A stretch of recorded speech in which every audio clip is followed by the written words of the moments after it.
Welcome! In this video, we'll teach you how to punish the Italian game and seize control with smart tactics. It starts with pawn to e4, and you respond with pawn to e5. White continues with knight to f3, attacking your central pawn.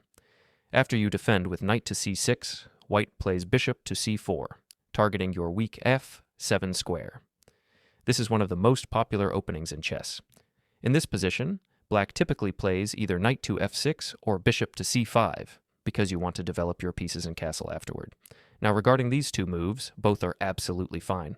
However, if you play knight to f6, you must be prepared for the fried liver attack, which can be quite complicated. You need to study some variations to handle it properly. If you want to avoid this, you can opt for bishop to c5, entering the classical Italian game, which is a great opening that I recommend. In response, white usually plays pawn to c3, preparing to push pawn to d4 and gain central control. Right now or later, another advantage of the move pawn to c3 is that black can no longer play knight to d4 to attack anything in white's position. However, the main idea is to prepare the move pawn to d4 and start an attack in the center. After that, black plays knight to f6, developing a knight, preparing to castle on the next move, and also putting pressure on white's pawn on e4. Definitely a strong move. By the way, notice that in this position, we are no longer afraid of the move knight to g5. If white tries to attack the pawn on f7, black can simply castle, which is part of the plan anyway, and white achieves nothing with this hasty attack.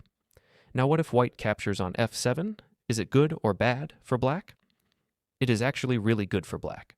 If your opponent goes for this trade, it benefits you because, in the middle game, having two minor pieces is much more advantageous than having a single rook. If you look at white's rooks, they are locked behind pawn chains, making it extremely difficult for white to activate them and use them effectively. Meanwhile, your minor pieces are already very active, and you are significantly ahead in development. For that reason, black is simply winning in this position. Your activity is far superior, and you can easily continue your attack. Since the move knight to g5 is a bad idea for white, it is simply too early to attack. What else can white do? One possible option is to strike in the center with pawn to d4, leading to a more complicated and forcing game. Or white may choose a calmer option by playing pawn to d3, simply defending the pawn on e4, since you are attacking it at the moment. This move allows white to delay their attacking plans until a later stage of the game. By the way, I am explaining all these moves not for you to blindly memorize them, but to help you understand the logic behind each move. Once you grasp the ideas, learning the Italian game will become much easier and more natural for you. Now we will start by analyzing the most challenging move, pawn to d4, which is the most aggressive option. After that, we will also cover pawn to d3, which leads to a more maneuvering game, and I will explain the best plan for black in that scenario. Let's start with the move pawn to d4, which is the most challenging variation. In the past, it was considered dangerous for black, but later, players realized that by learning a few simple forced variations, black can achieve a good position. After pawn to d4, white attacks both your pawn on e5 and your bishop on c5, forcing you to trade. Pawn takes on d4, and now white is ready to attack your bishop. If you simply move the bishop backward, white will happily push their pawns forward, attacking your knights and gaining a strong central presence, which could push you into a passive position. However, what saves black is that you do not have to retreat. Instead, you can play bishop to b4, delivering a check to the king. This move allows you to challenge white's center on the next move. Here, white usually blocks the check with either the bishop or the knight. The main move is knight to c3. Now, thanks to the pin on the knight, you can capture the pawn on e4 with your knight, as white's knight on c3 is pinned to the king and cannot move. Moreover, you are also putting pressure on white's knight with both your knight on e4 and your bishop on b4. At this point, white often castles, which is a very tricky move. Many black players are unaware of this variation and end up losing badly because they do not recognize this classic opening trap in the Italian game. Now that white has castled, the knight on c3 is no longer pinned and is free to move. This means it can capture your knight on e4, which is why you may want to capture it yourself before white does. Now, pawn recaptures, attacking your bishop. Many players unfamiliar with this position fall into a trap by playing bishop takes on c3. At first, this move looks good, but it actually fails to queen to b3. White is willing to sacrifice the rook because now they are not only attacking your bishop, but more importantly, they have created a strong battery against your f7 square. After bishop takes on f7 on the next move, white launches a crushing attack against your king, leading to a winning position. Of course, we do not want that to happen, so let's take it back. In this position, there is one really important thing for you to remember.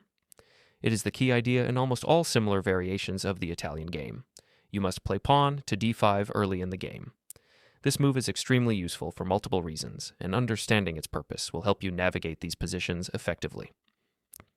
Playing pawn to d5 is a powerful move for several reasons. Though first, it helps activate your bishop, allowing you to later develop it to bishop to e6 or possibly bishop to g4, increasing your control over the board. Second, it gives you more space, making it easier to maneuver your pieces. Third, it prevents white from ever pushing their pawn forward to kick your knight, ensuring that your position remains stable. Fourth, it blocks white's bishop on c4, often called the Italian bishop, so that it no longer attacks your weak f7 square. As you can see, this single move accomplishes so much for black. That is why it is critical to play pawn to d5 early in the game. In many positions, this move serves as a counterattack. Just like in this example, white attacks your bishop, but by playing pawn to d5, you attack their bishop in return, shutting down their offensive plans. That is why I emphasize that if you understand this idea, this variation is not dangerous for you at all. On the next move, we are going to castle and analyze white's best responses. For example, if white captures your bishop, you simply recapture. You are still a pawn up and ready to castle on the next move, maintaining a strong position. What can white do against you? If they try delivering a check, it is not a problem. You can simply block it.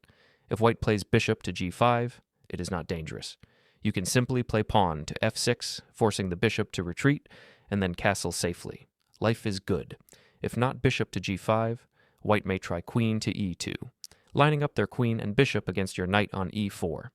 This means your king is temporarily tied down to the defense of the knight, preventing you from castling immediately, otherwise you would lose the knight. But the solution is simple. Just play bishop to e6. This move does two things. It covers the e-file, reducing white's attacking chances. It defends your pawn on c4, making it harder for white to regain material. With this solid setup, you maintain a strong and safe position. If white plays knight to g5, trying to open the e-file and attack your king, you can simply play queen to d5. This move strengthens your position by defending your bishop and pawn on c4, preparing both short side and long side castling. Both castling options are perfectly fine for black. There's no need to memorize exact moves, just focus on completing your development, castling, and keeping your position solid. If white captures your pawn here, you can simply recapture. Although white gains a pawn, remember you are already ahead by one, so they are only regaining material balance. After trading queens, you will have a strong position. You can play king to d7 to escape any pins and attack white's rook. In the future, you can place your knight on the excellent d5 square, which often leads to winning the endgame. If white tries rook to e5 to prevent this, you'll still have a solid plan. You play pawn to c6 and then insist on placing your knight on d5. White might try bishop to g5, thinking it's an attacking move, but it's actually an error. You will land your knight on d5 regardless. At first, it might seem like white has a slightly more active position, but in reality, this is a winning endgame for black. You have a strong passed pawn that's just a few squares away from being promoted, creating a long-term threat white must constantly defend against. Your knight keeps attacking pawns on b5 and b4, and you're ready to activate your rooks. Your knight on d5 is excellent, and your centralized king is an asset in the endgame. This setup gives black a clear advantage. If you found this video helpful, then like and subscribe. Thanks for watching.